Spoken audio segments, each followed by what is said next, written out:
Welcome to the Human Capital Innovations Podcast. We're your source for personal, professional, and organizational growth and development, where we share original research, explore industry trends, and interview executives and thought leaders from across the globe. We hope you join us often for practitioner-oriented content around all things related to leadership, HR, talent management, organizational development, and change management. Maximize your personal and organizational potential with Human Capital Innovations Podcast.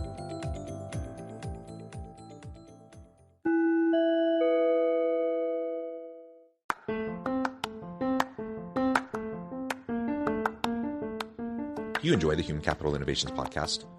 Enjoy ad-free listening by going to the Patreon page, and please consider contributing even at the producer or sponsorship level. And please leave a review. Thank you for your support.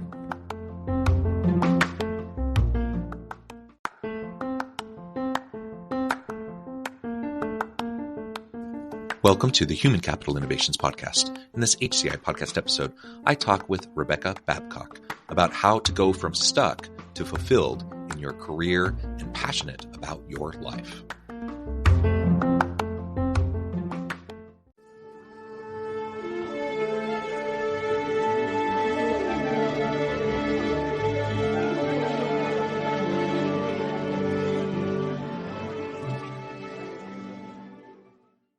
Rebecca Babcock, welcome to the Human Capital Innovations Podcast. Thank you for having me, John. It is a pleasure to be with you. We've been preparing for this episode for a long time. You're joining us from New York City. I'm south of Salt Lake City in Utah. And today we're going to be talking about how to go from stuck to fulfilled in your career and passionate about your life. Now, I suspect that many listeners and those in the audience can relate to this. I think we've all been there. We've all experienced that feeling. The question is, how do we respond to that feeling? And so we're going to unpack that and try to come up with some good ideas and insights for all of you so that we can move into more meaningful development in our careers and lives and just feel fulfilled and do cool things. As we get started, I wanted to share Rebecca's bio with everybody. Rebecca Babcock is a certified life and career coach. She is the founder of the Babcock Method, a proven system that helps busy professionals stop feeling stuck and start building fulfilling careers and purposeful lives within 90 days. Many top executives and emerging leaders have used the Babcock Method at every stage of their career to align purpose and passion with their career, resulting in sustainable financial abundance, increased productivity, and zero burnout, professional success, stronger family relationships, and much more. Before becoming a coach, she worked as a senior sales and marketing executive for 20 years at a global blue chip company and various ad tech leader firms. Rebecca, anything else you would like to add by way of your background, personal context before we just dive on in? Sure. Yeah, I do actually. Yes, my background is I didn't just one day become a coach. I worked in corporate 21 years. I started out in magazine publishing. Then at 35 years old, that was like what I knew how to do. And when I was 35, that career path ended for me. I have a chronic illness. And so I was sort of like, what am I going to do? I need a new job right away. And it began what became a really introspective journey for me on how to actually find a career that you find fulfillment in while also having a life. So for me, that meant like taking a ton more jobs, changing industries 3 times. I had an emergency surgery to have my entire colon removed because of this chronic illness. And I ended up having 5 surgeries over 2.5 years. And I still, each time things got crazier, I was like, I really need to figure out what I want to get in the driver's seat of my life. And I felt like I couldn't, I needed a job. And then I felt miserable in the job, but I needed the job. It was just I felt so stuck. And the older I got, the more it felt like the stakes are too high now. What am I going to do? Start all over? And through my own journey that maybe we'll get into, maybe we won't, I kind of discovered what I couldn't find out there in terms of coaches, and became what I felt was really needed, was somebody who looks holistically at our lives, not just our career or our life, but the intersection of both of them and how they play together. And that being the key to finding real happiness. Yeah, I love that. And taking holistic approaches to anything, I think, is important. Most of the challenging, most pressing issues that we face in life, whether it be societal issues, whether it's corporate issues, personal life issues, whatever. It all impacts each other. So we have to be able to examine things in a more holistic way. And there is plenty of bleed over in how we experience these various things. So I love that that's your approach. And I appreciate the background on your own experience and how that's led you to where you're at and to what you're doing today. I think many listeners can relate to just the fact that we often find ourselves in a bit of a meandering path. There are people who kind of figure out what they want to do and then they just do it and then they're happy and live good, productive lives, and more power to them. I'm super happy for those people.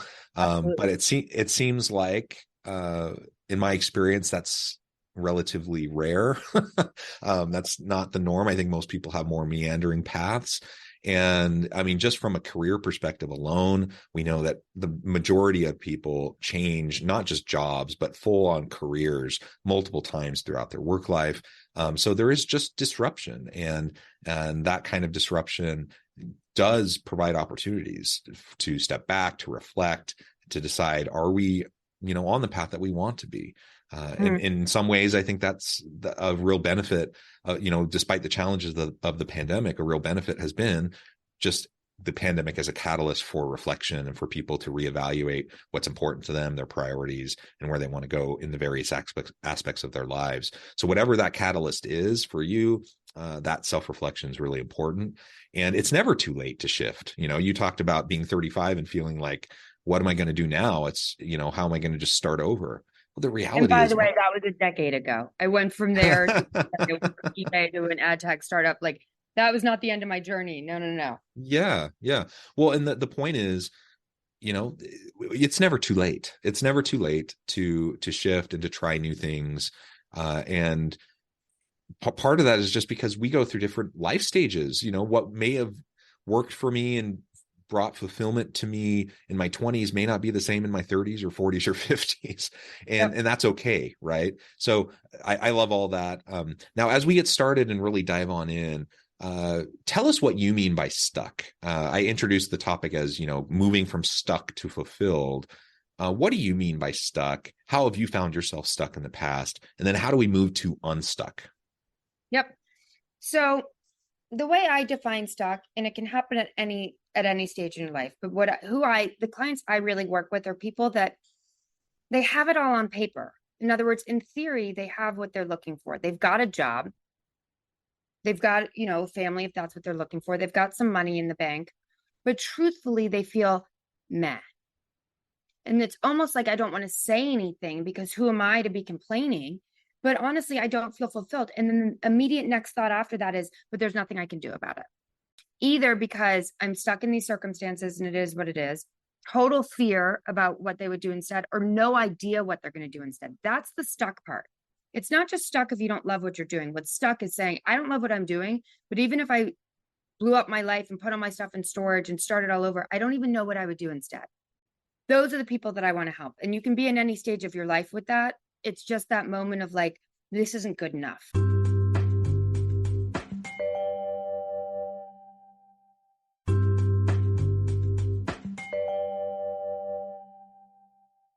And for me, the reason why I became the type of coach that I am is because I felt stuck. And if I went to a career coach, they'd be like, okay, cool. What do you want to do for a living? We'll help you get a new job. And I was like, well, what if I don't really know exactly what I want to do?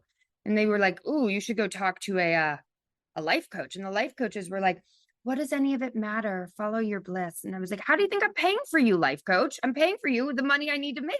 And I'm a single woman. I got divorced when I was 32. I have this chronic illness. So the big misnomer, in my opinion, about being stuck is that one thing's going to fix everything and save it. So when people come to me and say, my life is amazing, my job is terrible, or my marriage is terrible, but my job is perfect. And if I just change the job, everything will be better. The problem is the industry that I work in. Wherever we go, there we are. So if you hate the commute, or you think your boss is a jerk, or you think you're not getting recognition and approval and praise, and someone's throwing you under the bus, or you're not being positioned for a raise or a promotion, the sad news is part of that's on you. And so the key to getting unstuck, critical, Anyone listening, here's the key. The key to getting unstuck is not to do more. It is not to take action. Because you are hopping on your left foot as hard as you can with that left foot, so excited. You have a whole nother foot that you don't even know about. So if you leave your job or your marriage or your town and you move someplace else, oh, it's just New York City. Once I get to Salt Lake, it'll be fine. If you don't change your behaviors or the way you're approaching it, you'll do the exact same thing in a different place. It's called pulling a geographic. And that geographic could be your relationship, it could be your job, it could be your whole career, it could be your life, your bank account, all those things. So the key to getting unstuck is quite simple. Stop doing so much. Stop. Believe it or not, it's not do more. Your 5-year plan is made up of your to-do list if you don't slow down and pay attention to what you're putting your action towards. We don't need to do more. You don't need to apply for more jobs. You don't need to just like set down the boundary and it'll be different this time with my partner, or I just need to save more money. I have people come to me saying, I need a motivation coach. And I say, well, I'm not in the business of telling you to do something you don't want to do. If you need someone to motivate you to get something done that you want to get done, there's something else going on. So the key to getting unstuck is to stop doing and become aware of what you really want, what's working and what isn't, where you want to be, how you want to feel when you get there. Because otherwise you're just going to be filling from an empty tank of what doesn't work and defining your life by what you don't want it to be. Yeah, I like that. And I think that's one of the reasons why the pandemic was that catalyst for so many people, is because it did require people out of necessity, lockdowns, and we're just not doing the same stuff we used to do. It moved people towards just doing less. Now, we know people actually in many cases worked more during the pandemic, but in terms of like, you're not commuting, you're not running around doing all these different activities. Like most people, their lives were simplified during the pandemic. And that's not to diminish the negative challenges that people faced. I know that was there, but one of the outcomes for many people was this somewhat simplification of their lives, and it gave people time to take stock, to reflect, to reevaluate their priorities, their values, what's most important to them, etc., without just trying to do all the normal stuff they're doing and then do all this extra stuff like you're describing. Just that opportunity to pause, step back, quiet your mind, reflect, evaluate. Like those things are really, really important. And it's only if we do that we're going to have some clarity around where we could go in the future if we're going to pivot or shift in some way. Without that clarity, it's just noise. It's just like we're adding more noise to a over busy life, right? That's exactly right. So the principle of my program is basically, if you think about it like a pyramid, at the base of that pyramid is awareness. If you don't know who you are and what you want and what lights you up and what doesn't, you were talking before about career. And one of the things I always ask my clients is, did you choose your career or did your career choose you? And sometimes it's like, well, I chose it when I graduated from college. And then, well, what am I going to do now? I'm in my 40s. I've got a mortgage. Like now I'm just playing within this pool of what I know how to do. So becoming aware of what you are, who you are, what you want. I can't tell you how many of my clients don't leave their job because it's not really about that. Once you know what's bothering you about it, but also what you love, then you start taking action. And only once you take that action can you build your confidence, right? So that's the third rung up on this pyramid, if you will, because once you're aware of what to do, the actions are less of what you don't want to do, but just has become inertia. So what happened during COVID, for example, is that the inertia ended. Everything you just did, you got up the same time every day, you drove the same way to work, you had the same thing for lunch, all of that stopped. And we discovered the things that were really needed and the things that weren't. Also, our lives are a distraction for ourselves. So the other thing that happened during COVID is you didn't have so many distractions. You had a lot more quiet time with the actual work that you do, not hanging out and having lunch together, not chit-chatting, not asking about how your weekend was at the water cooler. And that noise of what is or isn't working without the distraction becomes more clear. Now, what I think is true is that people don't know exactly what to do instead. So one of the things I ask potential clients is, okay, where do you want your career and your life to be a year from now? And if a potential client can say, I know exactly what I want, they probably don't need my help because they have a lot of awareness.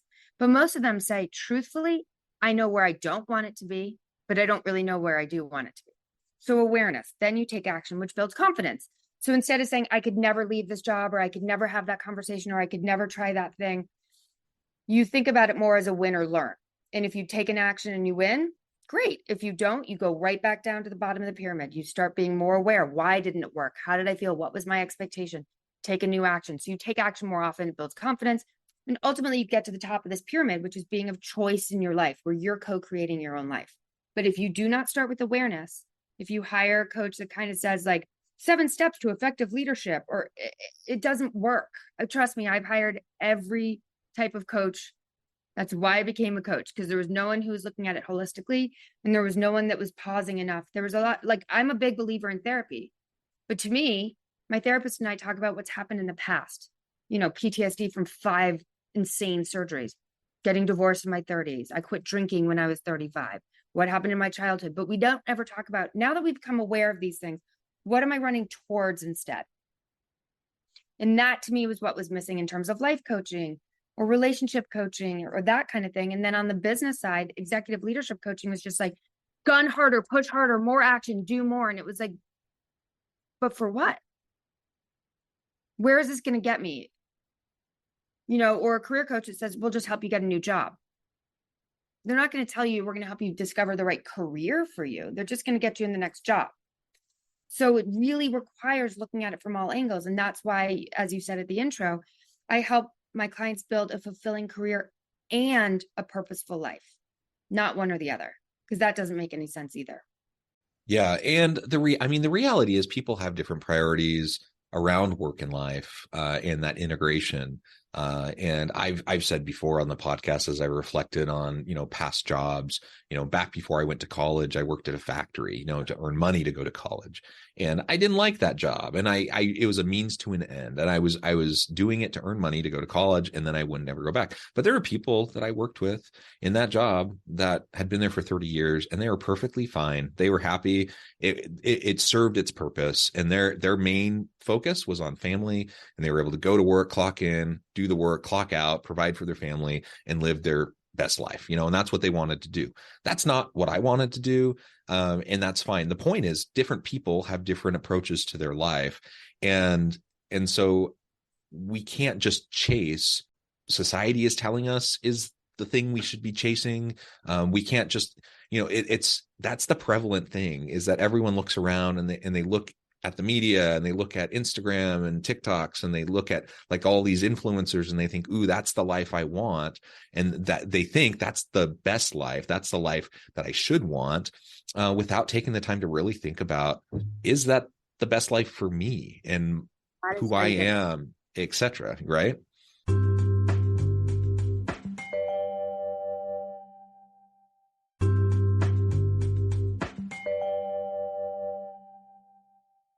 That is exactly how you get stuck. You let your career choose you. You do what you're supposed to do. And you think it's going to make you. The reason why I don't generally work with 22-year-olds is because you've got to try to get to the place first. And then you're like, oh, it'll all be better once I have this title, or I make this amount of money, or I get promoted to this thing. And when you find out you're stuck is when you've gotten all the things you were trying to get, and you got them, and you're like, yeah, no. So if a client comes to me and says, I want to make $1 million, I call it lazy coaching. If you just go, okay, let's make you $1 million, action, right? Let's go to the 10 steps. I always am going to say, why?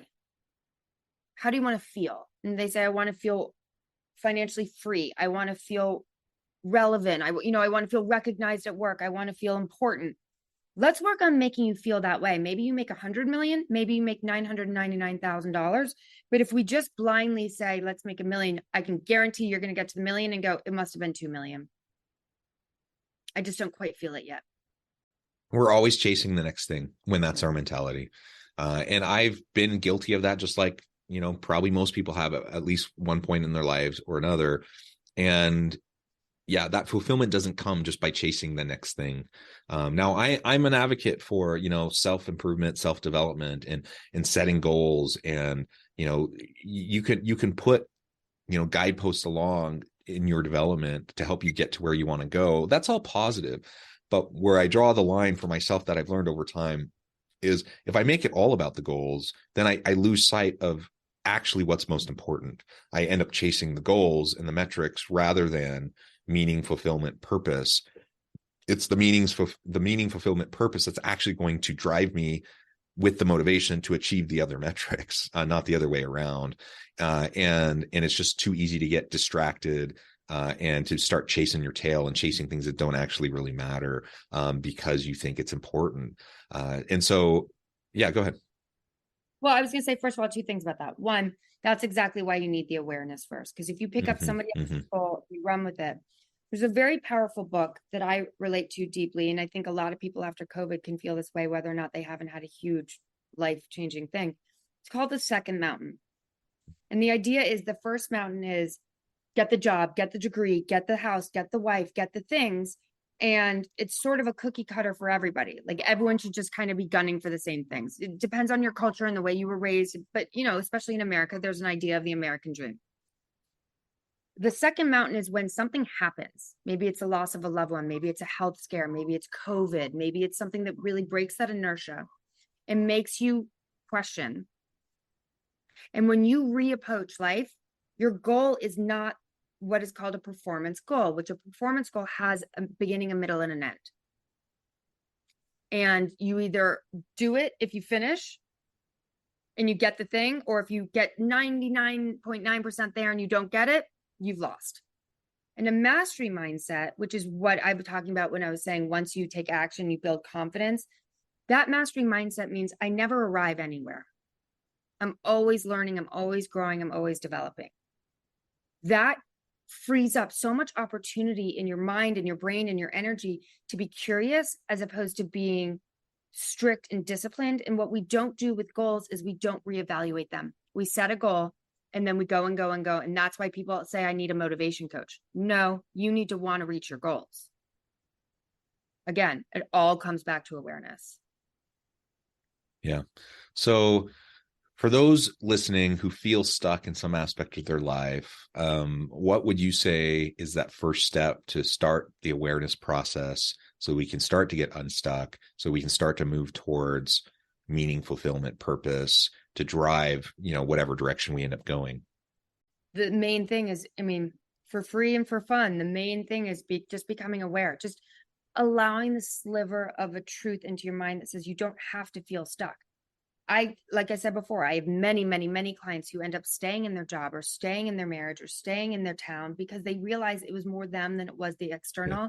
And they were using that as sort of like, again, once I get rid of this, it'll be all better. So the first thing is to be able to be kind and soft with yourself enough to say, I don't have to live like this. Now, some people can do that pause on their own and build that awareness. It's pretty darn hard.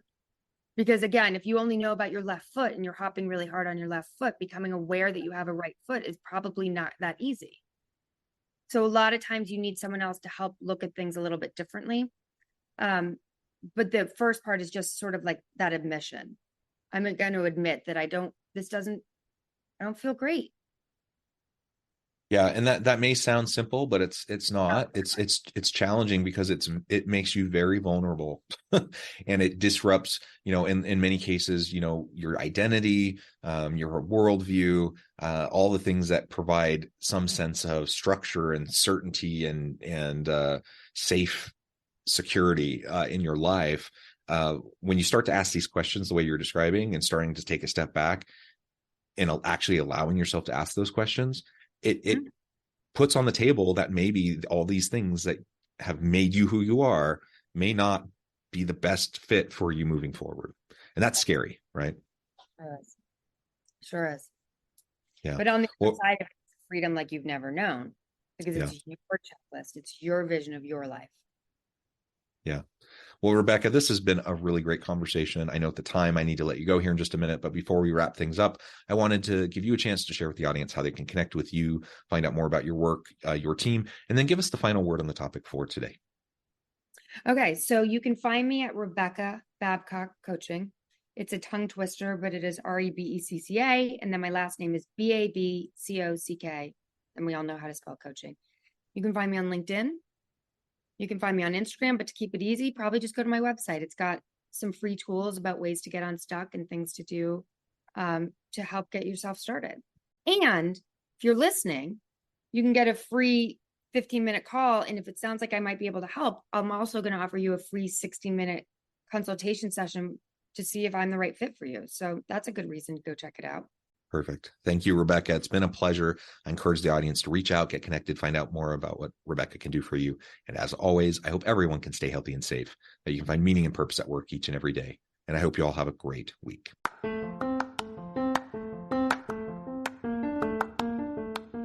you enjoy the Human Capital Innovations podcast?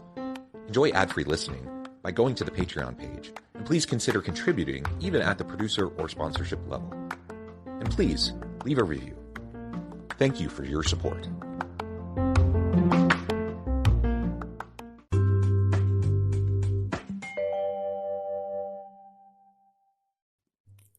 Thanks again for joining us for this episode of the Human Capital Innovations Podcast. I hope you stay healthy and safe and that you have a great week.